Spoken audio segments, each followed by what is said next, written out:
একজন অভিভাবকের, একজন গার্ডিয়ানের সন্তানকে লালন পালন করার জন্য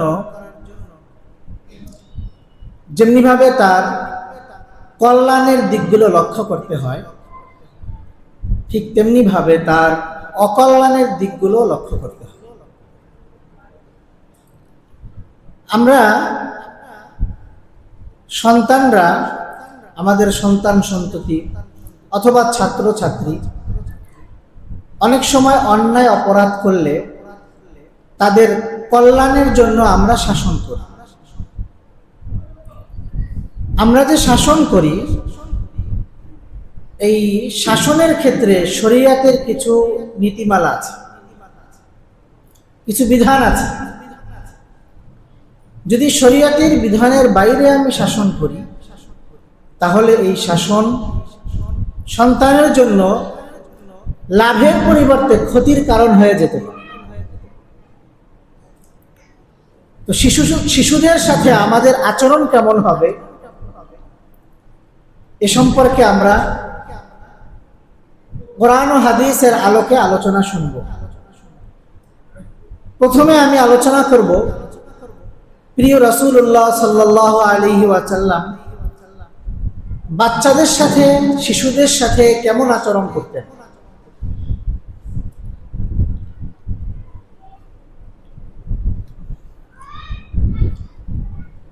সহিহ বুখারীর মধ্যে ইমাম বুখারী রহমাতুল্লাহ আলাইহি একটি অধ্যায় এনেছেন। এই অধ্যায়ের নাম হলো বাবু রহমাতিল ওয়ালাদি ওয়া তাকবিলিহি ওয়া মুআনাকাতিহি। বাচ্চাদের উপর দয়া করা, তাদেরকে চুমু দেওয়া, তাদের সাথে মুআনাকা করা, এ সম্পর্কে অধ্যায়। রাসূলুল্লাহ সাল্লাল্লাহু আলাইহি ওয়াসাল্লামের স্ত্রী, মুমিনদের মা হযরত আয়েশা সিদ্দিকা রাদিয়াল্লাহু তাআলা আনহা থেকে বর্ণিত। عن عائشة رضي الله تعالى عنها قالت جاءتني امرأة معها ابنتان تسألني فلم يجد عندي غير تمرة واحدة فأعطيتها فقسمتها بين ابنتيها। হযরত আয়েশা সিদ্দিকা রাদিয়াল্লাহু তাআলা আনহা বলেন, একবার আমার কাছে এক মহিলা আসলো। এই মহিলার সাথে দুটি কন্যা সন্তান ছিল। ফালাম তাজিদ ইনদি গায়রা তামরাতিন ওয়াহিদা ফাআতাইতুহা ফাকাসামাতহা। ওই সময় ওনাদের ঘরে শুধুমাত্র একটি খেজুর ছিল। হযরত আয়েশা সিদ্দিকা রাদিয়াল্লাহু তাআলা আনহা তার কাছে এই মহিলা কিছু চাওয়ার পরে উনি ওই একটি খেজুরই ওই মহিলাকে দিয়ে দিলেন। দিয়ে দেওয়ার পরে ওই মহিলা কি করলো, ফাকাসামাতহা বাইনা ইবনাতাইহা। দিয়ে দেওয়ার পরে একটি খেজুরকে দুই ভাগ করলেন এই মহিলা। সুম্মা কামাত ফাখারাজাত। এরপরে মহিলা উঠে গেল, ঘর থেকে বেরিয়ে গেল। ফাদাখালান নবী সাল্লাল্লাহু আলাইহি ওয়াসাল্লাম ফাহাদ্দাসতুহু ফাকাল মান ইয়ালি মিন হাযিহিল বানাতি শাইআ ফাআহসানা ইলাইহিন্না কুন্না লাহু সিতরাম মিনান নার।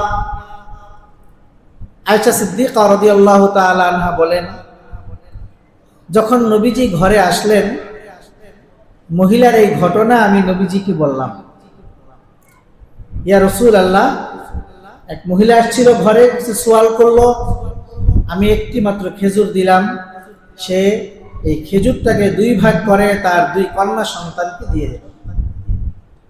রাসূলুল্লাহ সাল্লাল্লাহু আলাইহি ওয়াসাল্লাম বললেন, মাইয়ালি মিন হাদিহিল বানাতি শাইআ ফাআহসানা ইলাইহিন্না কুন্না লাহু সিতরাম মিনান নার।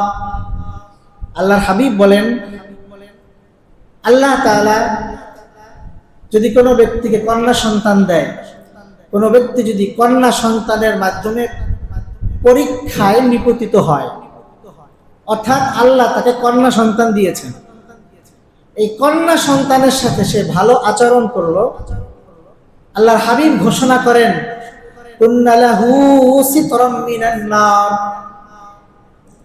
এই কন্যা সন্তানের সাথে ভালো আচরণ করার কারণে কাল কিয়ামতের ময়দানে জাহান্নাম থেকে বাঁচার জন্য এই বাবার জন্য, এই মায়ের জন্য জাহান্নামের কঠিন আগুন থেকে বাঁচার জন্য ঢাল হবে। অর্থাৎ এই সন্তানের সাথে নেক আচরণ করার ওসিলায় মহান রব্বুল আলামিন তাকে জাহান্নামের আগুন থেকে মুক্ত করে দেবেন। প্রিয় রাসূলুল্লাহ সাল্লাল্লাহু আলাইহি ওয়াসাল্লাম বাচ্চাদেরকে, শিশুদেরকে অনেক ভালোবাসতেন। বুখারী শরীফের 5996তম বর্ণনা, হযরত আবু কাতাদা রাদিয়াল্লাহু তাআলা আনহু থেকে বর্ণিত, তিনি বলেন, খরাজা আলাইনা নবী সাল্লাল্লাহু আলাইহি ওয়াসাল্লাম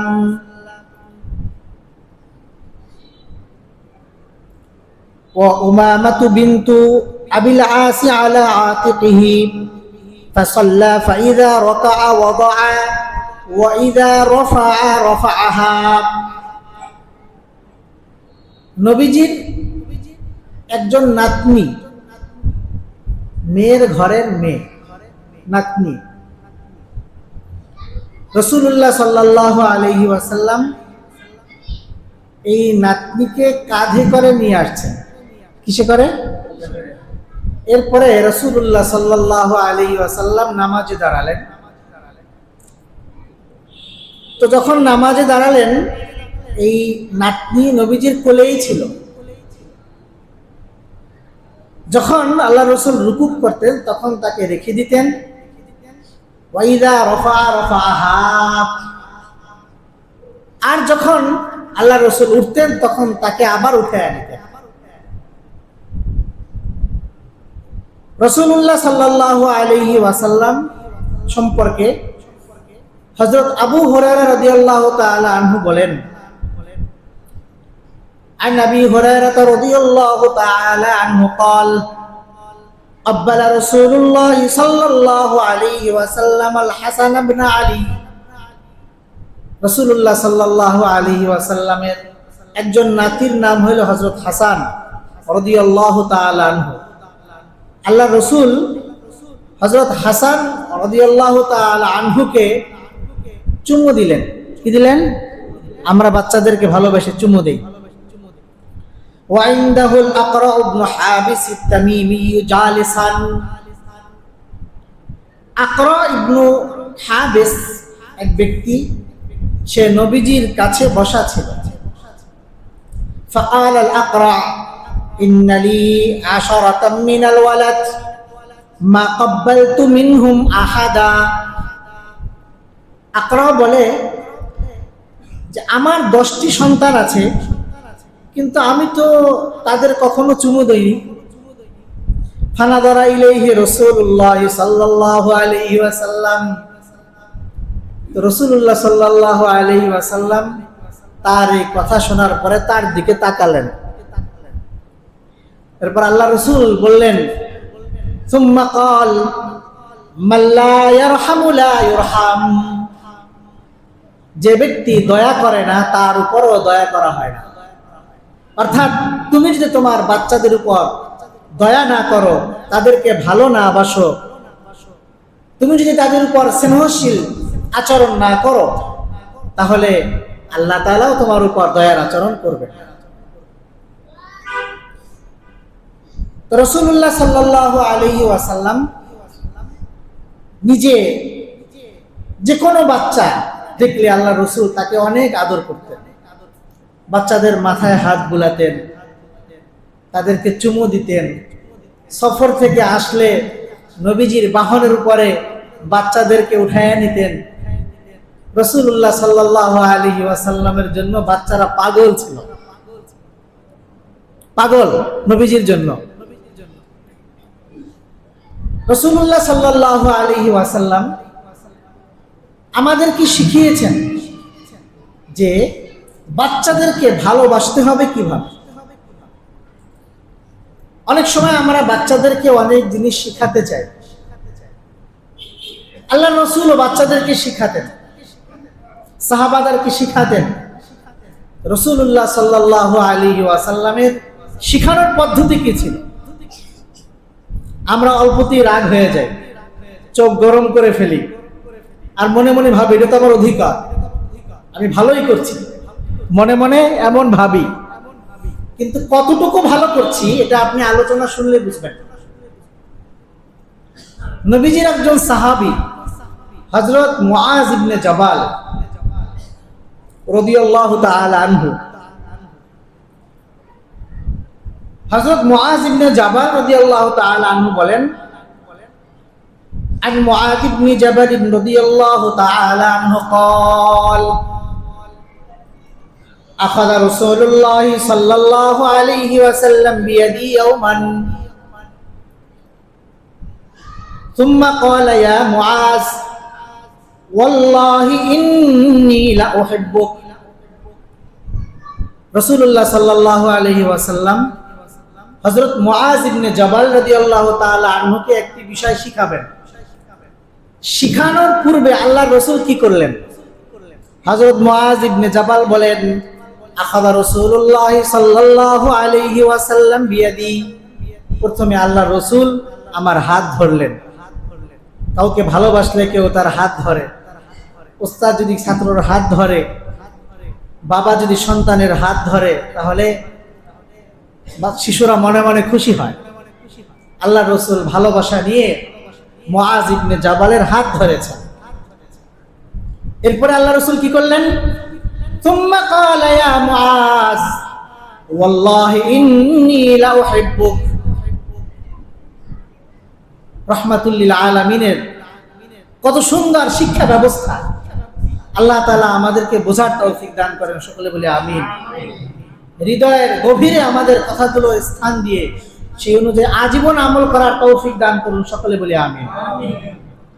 রাসূলুল্লাহ সাল্লাল্লাহু আলাইহি সাল্লাম বললেন, ইয়া মুআজ, হে মুআজ, ওয়াল্লাহি ইন্নী লা উহিব্বুক। মুআজ, আমি তোমাকে অনেক ভালোবাসি।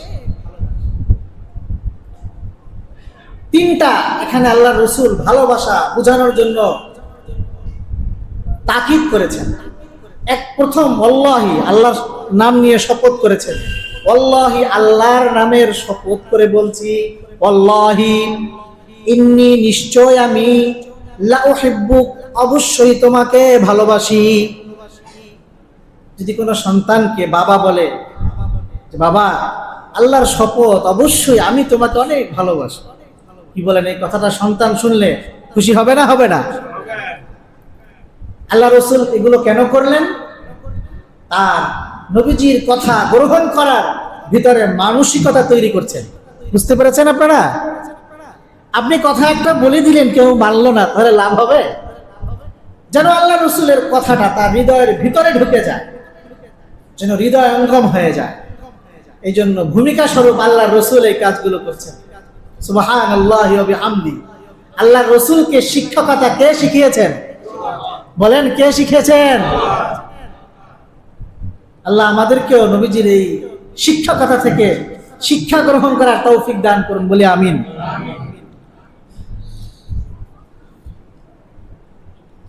রাসূলুল্লাহ সাল্লাল্লাহু আলাইহি ওয়াসাল্লাম এরপরে মুআজ ইবনে জাবালকে বললেন, ফাকালা মুআজ। এর আগে রাসূলুল্লাহ সাল্লাল্লাহু আলাইহি ওয়াসাল্লামের কথা শোনার পরে মুআজ ইবনে জাবাল, নবী যখন বললেন আমি তোমাকে অনেক ভালোবাসি, তখন মুআজ ইবনে জাবাল তিনিও নবীজিকে যে ভালোবাসেন তার ভাষায় সে প্রকাশ করেছেন। আরবের মধ্যে কেউ কাউকে বেশি ভালোবাসলে তারা বলতো, আমার বাবা মা আপনার উপর কোরবান হোক। তারা এই বাক্য দিয়ে অনেক বেশি ভালোবাসা বুঝাতেন। মুআজ ইবনে জাবাল বলেন, ফাকালা মুআজ বিআবি ওয়া উম্মি ইয়া রাসূলুল্লাহ, ইয়া রাসূলুল্লাহ, আপনার জন্য আমার বাবা মা কোরবান হোক। ওয়া আনা ওয়াল্লাহি উহিব্বুক, আমিও আপনাকে ভালোবাসি। এরকম ভালোবাসার এক বন্ধনের মাঝে একজন যদি আরেকজনকে কিছু কথা বলে সে গ্রহণ করবে না, করবে না? আল্লাহর হাবিবের পরে বলেন, ফাকালা উসিকা ইয়া মুআজ লা তাদআন্না দুবুরা কুল্লি সালাতিন আন তাকুল, হে মুআজ, প্রত্যেক ফরজ নামাজের পরে তুমি এই কথাগুলা বলতে ভুলে যাও না, ছেড়ে দিও না। এই কথাগুলো অবশ্যই বলবে। আল্লাহুম্মা আইন্নি আলা যিকরিক, বলেন আল্লাহুম্মা, জোরে বলেন আল্লাহুম্মা আইন্নি আলা যিকরিক ওয়া শুকরিক ওয়া হুসনি ইবাদাতিক।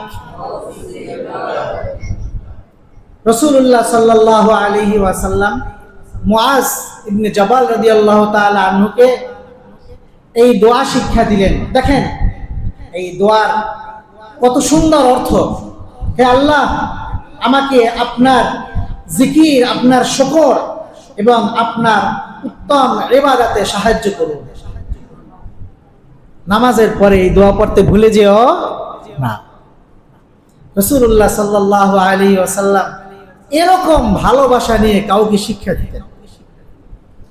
তাহলে শিক্ষাদানের প্রথম যে কাজটি আমার করণীয় সেটা হলো, যাকে আমি শিখাবো তার প্রতি আমি আন্তরিক হব।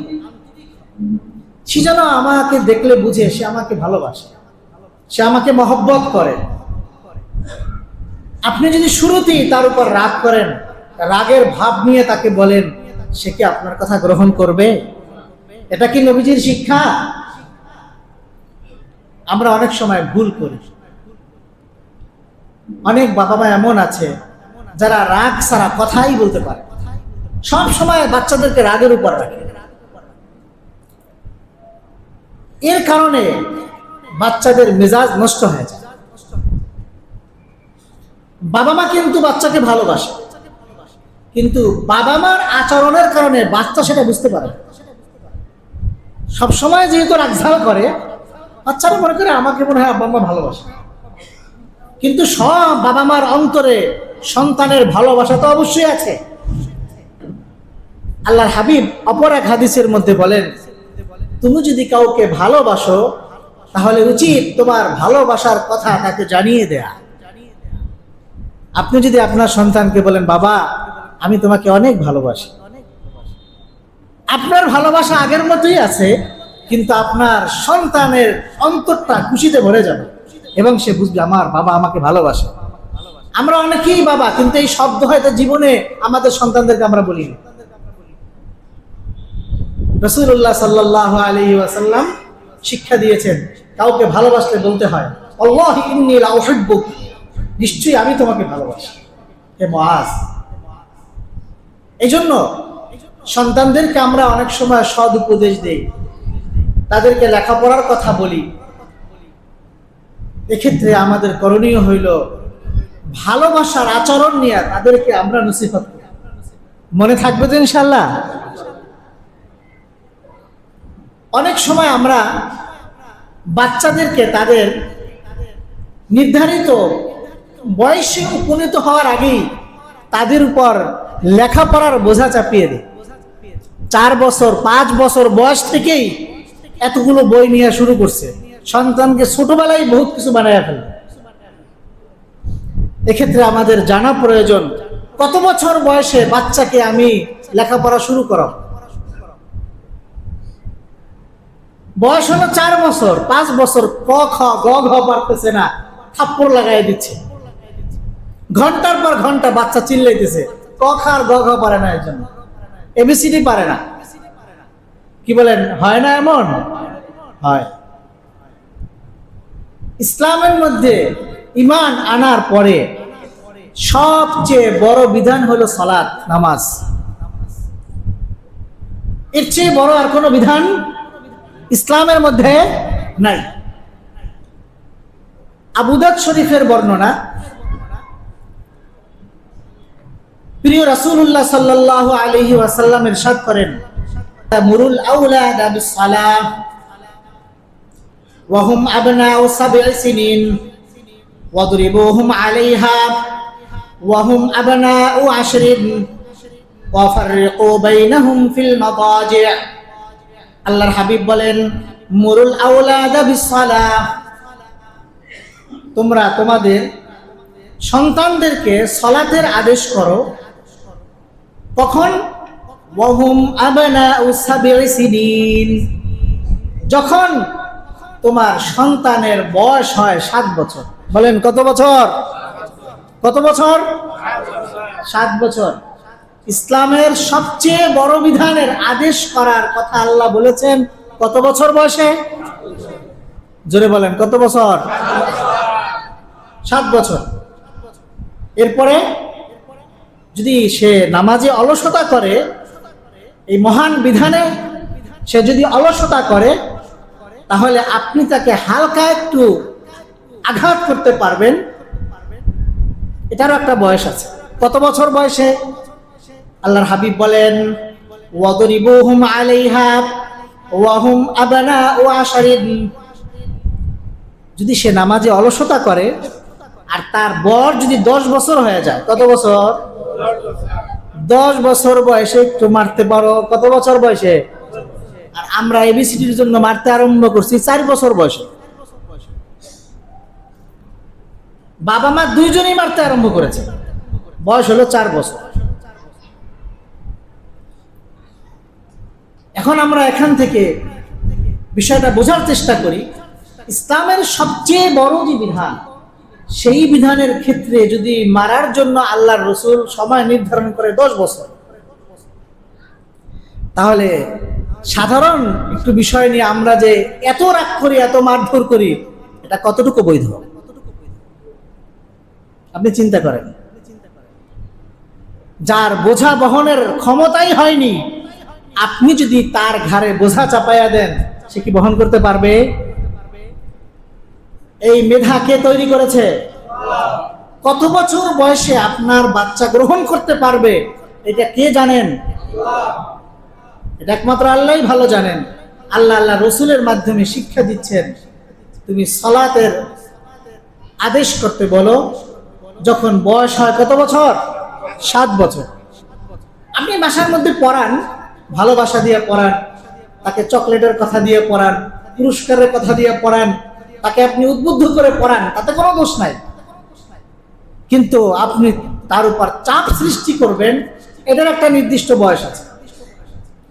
আপনি যদি বয়সের আগে করেন, এর অনেক ক্ষতির কারণ আছে, ক্ষতির দিক আছে অনেক। এই হাদিসের শেষে আল্লাহ রাসূল আরেকটি গুরুত্বপূর্ণ কথা বলেছেন, আফাররিকু বাইনাহুম ফিল মাদাজি'। ঘরের মধ্যে যখন বাচ্চারা 10 বছর বয়স হয়ে যায়, তখন এই বাচ্চাদেরকে পরস্পরের বিছানাগুলো আলাদা করে দাও। কত বছর আগে বলেছেন? কত বছর? আল্লাহর রাসূল বলেছেন কত বছর আগে? প্রায় 1500 বছর আগে। আমি খুলে কিছু বলবো না, আপনারা সবাই সচেতন মানুষ। ছোট বাচ্চাদেরকে পরস্পরে 10 বছরের পরে রাতে একত্রে ঘুমাইতে দেওয়া আল্লাহর রাসূলের পক্ষ থেকে নিষেধ। বুঝাইতে পারলাম? বাচ্চার বয়স হলো 15 বছর, ভাইয়ের বয়স 17 বছর, বোনের বয়স 15 বছর, একই বিছনায় ঘুমায়। এবং তারা মনে করে এরা তো ভাই বোন, তারা ভাবে এরা ভাই বোন। আপনার সন্তানকে কত বছর বয়সে বিছানা পৃথক করবেন, আপনার সন্তানকে যিনি সৃষ্টি করেছেন তিনিই ভালো জানেন। তিনি তার রাসূলের মাধ্যমে শিক্ষা দিয়েছেন, ফাররিকু বাইনাহুম ফিল মাদাজি', 10 বছর বয়স হইলে বিছনা আলাদা করে দাও। এখনকার বাচ্চারা তো আগের চেয়ে আরো চালাক, আরো তারা অনেক কিছু বোঝে, মোবাইলের যুগ। এই জন্য সব ক্ষেত্রে সরল হতে নাই। একবার একটা বাচ্চার জীবনে খারাপ কিছু ঢুকে গেলে এটা সারা জীবনেও তার থেকে আপনি বের করতে পারবেন না। এই জন্য খুব মনোযোগ সহকারে শোনেন, সচেতন হন প্রত্যেকটি ক্ষেত্রে। এই জন্য দ্বীনি ইলম শিক্ষা করা ফরজ। দ্বীনি ইলম প্রত্যেকটি ক্ষেত্রে ফরজ। একজন মানুষ সে দ্বীনি লাইনে লেখাপড়া অনেক করেছে, কিন্তু এর অর্থ এই নয় সে সকল বিষয় জেনে ফেলেছে, এর অর্থ এই নয়। আপনাকে প্রত্যেকটি ক্ষেত্রে আপনাকে জানতে হবে এই ক্ষেত্রে আমার শরীয়তের বিধান কি। আপনাকে আগে লেখাপড়া করতে হবে। আপনি বিবাহ করবেন, বিবাহ করার আগে কোনো আলেমের পরামর্শ নিয়ে কি আপনার করণীয় আপনি পড়াশোনা করেন। আপনি 1 সপ্তাহ পড়াশোনা করেন, এরপরে বিবাহ করেন। আপনার সন্তান হয়েছে, লালন পালন করবেন কিভাবে পড়াশোনা করেন, এরপরে শুরু করেন। আমরা এ সকল নির্দেশনা না জানার কারণে আমরা যারা নিজেদেরকে জ্ঞানী মনে করি আমরা অনেক ভুল করে ফেলি। এই জন্য আমি মনে করি আমি তো অনেক জানি, আমি অনেক জানি, কিন্তু সব বিষয় জানি না, সব বিষয় মনেও নাই। এই জন্য যেই বিষয়টা আপনার সামনে আসবে ওই বিষয় নিয়ে আপনার কিছু দ্বীনি ইলম অর্জন করতে হবে। অনেক সময় দেখা যায় আমরা বাচ্চাদেরকে মেরে রক্তাক্ত করে ফেলি। খুব মনোযোগ সহকারে শুনবেন। হযরত মাওলানা আশরাফ আলী থানভী রহমাতুল্লাহ আলাইহি বলেন, যদি কোনো শিশুকে, নাবালেগ বাচ্চাকে কেউ প্রহার করে এবং রক্তাক্ত করে ফেলে, শরীয়তের সীমার বাইরে সে যদি বাচ্চার উপর প্রহার করে, বাচ্চাকে আঘাত করে, আশরাফ আলী থানভী রহমাতুল্লাহ আলাইহি বলেন, এই বাবা অথবা এই শিক্ষক বাচ্চার উপর যে জুলুম করলো, সে যে গুনাহে কবিরা করলো, এই গুনাহে কবিরা সে মাফ করাবে কিভাবে এই পদ্ধতি আমি আশরাফ আলী থানভীর জানা নাই। কেন জানেন? কারণ হইল আপনি যে বাচ্চাকে প্রহার করছেন, রক্তাক্ত করে ফেলেছেন, এই বাচ্চা হলো নাবালেগ, অপ্রাপ্তবয়স্ক। অপ্রাপ্তবয়স্ক মাফ করলে শরীয়তের বিধান অনুযায়ী মাফ হয় না, তার মাপের অধিকারী নাই। বুঝছেন বিষয়টা? বাচ্চা যদি বলে আব্বা আপনারা মাফ করে দিছি, এই মাফ বলার দ্বারা মাফ হবে না। কারণ সে মাফ করার যে বয়স, তার যে মেধা, তার যে বুঝ, এটা হয় নাই। এজন্য ওই বাচ্চা মাফ করলেও মাফ হবে না। মহান রব্বুল আলামিন বলেন, ওয়াল কাযিমিনাল গায়যা ওয়াল আফিনা আনিন নাস ওয়াল্লাহু ইউহিব্বুল মুহসিনিন। যে ব্যক্তি রাগ সংবরণ করে, যে রাগ আসার পরে এটাকে দমিয়ে রাখে, ওয়াল আফিনা আনিন নাস, এবং মানুষদেরকে মাফ করে দেয়, ওয়াল্লাহু ইউহিব্বুল মুহসিনিন, এই সৎকর্মশীলদেরকে মহান রব্বুল আলামিন ভালোবাসে, তারা আল্লাহর কাছে প্রিয় হয়ে যায়। বুখারী ও মুসলিম শরীফের হাদিস, লাইসাশ শাদীদু বিসসুরাতি ইন্নামাশ শাদীদুল্লাযী ইয়ামলিকু নাফসাহু ইনদাল গাযাব। ওই ব্যক্তি বীর নয় যে যুদ্ধের ক্ষেত্রে মানুষকে পরাজিত করে দেয়, বরং বীর হলো ওই ব্যক্তি যে রাগের সময় নিজেকে কন্ট্রোল করতে পারে। এই জন্য আশরাফ আলী থানভী রহমাতুল্লাহ আলাইহি বলেন, যখন তোমার রাগ হয় তখন শিশুদেরকে প্রহার করো না, যখন রাগ কমে যায়, প্রহার করার, মারার প্রয়োজন হইলে কৃত্রিম রাগ তৈরি করে তখন প্রহার করো। বুঝাইতে পারলাম? যখন আপনার মাথায় রাগ চলে আসছে, এই সময় যদি আপনি মারেন তাহলে সীমার বাইরে মার হয়ে যেতে পারে। এই জন্য আশরাফ আলী থানভী রহমাতুল্লাহ আলাইহি বলেন, আমি জীবনে কারো উপর আমি রাগ অবস্থায় শাসন করি নাই। রাগ চলে যাওয়ার পরে আমি কৃত্রিম একটি রাগ তৈরি করেছি, যে রাগটা আপনার ভিতরে নাই, কিন্তু আপনি তার রাগ দেখাচ্ছেন। আপনি একটা রাগ তৈরি করলেন, এরপরে আপনি তাকে মারলেন। তা যেহেতু আপনার ভিতরে সেই রাগ নাই, আপনি রাগের একটা ভাব ধরেছেন, এই অবস্থায় আপনি নিজেকে কন্ট্রোল করতে পারবেন। আর যদি এই অবস্থা ছাড়া রাগ অবস্থায় আপনি প্রহার করেন, আপনি নিজেকে কন্ট্রোল করতে পারবেন। আর কন্ট্রোল না করার কারণে আপনি ভালো করতে গিয়ে খারাপ করে ফেলবেন, সন্তানেরও ক্ষতি করলেন, নিজেরও ক্ষতি করলেন। আর মাত্রার অতিরিক্ত প্রহার করা এটা হারাম। এটা কি মাত্রার অতিরিক্ত প্রহার করা? এটা কি বাচ্চাকে রক্তাক্ত করে ফেলা হারাম। নামাজ পড়া ফরজ, নামাজ পড়া ফরজ। ক খ গ ঘ এটা পড়ানো কি ফরজ? কি বলেন আপনারা? ফরজ না। কিন্তু বাচ্চাকে কোরআনের হাফেজ বানানো কিন্তু ফরজ না। কোরআন শরীফ নামাজ পড়তে যতটুকু লাগে অতটুকু শেখানো হলো ফরজ। আমরা তো মনে করি অমুক হুজুরই পিটাইছে, আমার অমুক স্যারে পিটাইছে। অমুক হুজুর আর অমুক স্যার তিনি শরীয়তের কোনো দলিল নয়। আল্লামা তকি উসমানী বর্তমান পৃথিবীর বড় আলেম, উনি আশরাফ আলী থানভী রহমাতুল্লাহ আলাইহির কথাগুলো ওনার কিতাবের মধ্যে উল্লেখ করেছেন। আশরাফ আলী থানভী রহমাতুল্লাহ আলাইহি বলেন যে সকল শিক্ষকরা শিশুদেরকে শরীয়তের বিধানের বাইরে প্রহার করে তাদের উপর আমার প্রচন্ড রাগ। কে বলেন? হাকিমুল উম্মত আশরাফ আলী থানভী রহমাতুল্লাহ আলাইহি। এখন আপনি কার কথা গ্রহণ করবেন বলেন? আল্লামা তকি উসমানীর কথা, আশরাফ আলী থানভী রহমাতুল্লাহ আলাইহির কথা? ওনারা হাদিস কোরআন ভালো বুঝেছেন না আমি ভালো বুঝেছি? বলেন। কোরআন হাদিস তো শুনলেনি এতক্ষণ। বাচ্চাকে অতিরিক্ত প্রহার করলে অনেক ক্ষতি হয়। এক নম্বর, বাচ্চার মানসিকতা নষ্ট হয়, অতিরিক্ত সে জেদি হয়ে যায়। অনেক সময় আপনি দেখবেন বাচ্চাদেরকে যখন প্রহার করেন, বাচ্চারা কিছু বলতে বললে বলে না। আপনি মনে করেন সে হয়তো ইচ্ছে করে এরকম শক্ত হয়ে আছে, বলতে রাজি না, কিন্তু অনেক সময় তাদের ভয়তে বুক বন্ধ হয়ে যায়, সে কথা বলতে পারে না। আপনি ভাবছেন ও ইচ্ছে করে রাগ হয়ে কথা বলে না, আপনি তাকে আরো মারতেছেন, আরো মারতেছেন, আরো মারতেছেন, কিন্তু আসলে বাস্তবতা হইল এই বাচ্চার ভয়ে ভিতরটা শক্ত হয়ে গেছে, সে ভয়তে কথা বলতে পারছে না।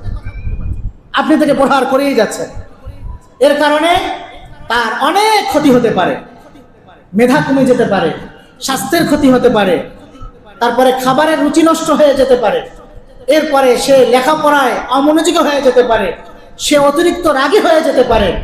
এক পর্যায়ে সে যখন একটু বড় হবে, সে আপনার সাথে না বোঝার কারণে, আপনার চাপাচাপির কারণে সে আপনার সাথে বেয়াদবিও করে ফেলতে পারে। এরকম ঘটনা ঘটে না? বলেন। লেবু যদি বেশি চিপে তাহলে এটা তিতা হয়ে যায়। এই জন্য সব জিনিসের একটি নীতিমালা আছে, বিধান আছে, আপনাকে এটা বুঝতে হবে। তা না হলে আপনি ভালো কাজ করতে গিয়ে হিতে বিপরীত হয়ে যাবে। এই জন্য শরীয়তের এই বিধানগুলোর দিকে আমরা লক্ষ্য রাখবো। আর পিছনে আমাদের অজান্তে, আমরা তো মানুষ, আমরা অনেক ভুল করে ফেলেছি। এই জন্য আল্লাহর কাছে ক্ষমা চাই এবং সামনে থেকে আমরা নিজেদেরকে সংশোধন করে বাচ্চাদেরকে শিক্ষাদান, বাচ্চাদেরকে তরবিয়াত করা, বাচ্চাদের সাথে শরীয়তের বিধান অনুযায়ী আচরণ করা আমাদের সকলকে মহান রব্বুল আলামিন তৌফিক দান করুন। সকলে বলি আমিন।